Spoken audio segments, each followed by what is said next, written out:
She looked up at me.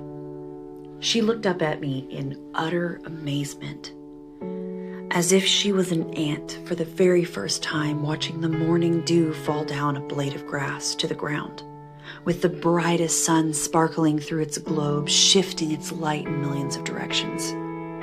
My hair a mess, lopsided and slouching on the side of my bed, with my finger pressing against my temple.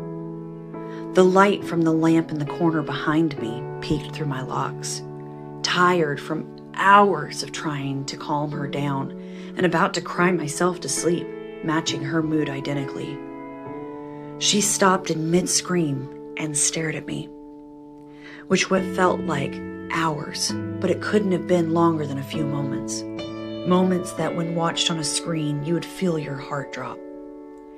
The kind of moments that aren't filmed or a captured second on a photograph. Her tear fell down her cheek and she smiled. The biggest smile I had ever seen on a 2-month-old. I was her world. I sat there recording in my mind every moment as to not forget this and smiled back at her. She closed her eyes and fell asleep. I had spent hours trying to stop her from crying. And all of a sudden, I realized in that moment, she didn't want to be fixed. She wanted to be seen. She wanted for me to look at her like she was looking at me.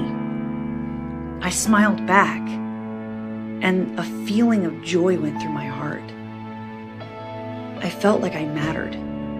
No one had ever, frozen in time, staring at me, showed me so much joy that me, the woman in a breastfeeding shirt, stretch marks, and skin pulling my stomach to a very southern point I never thought it would be.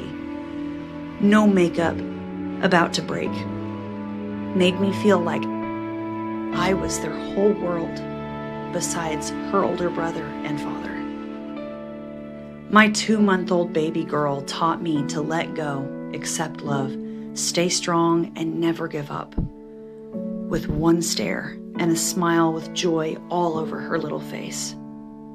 And my hopeful smile in return.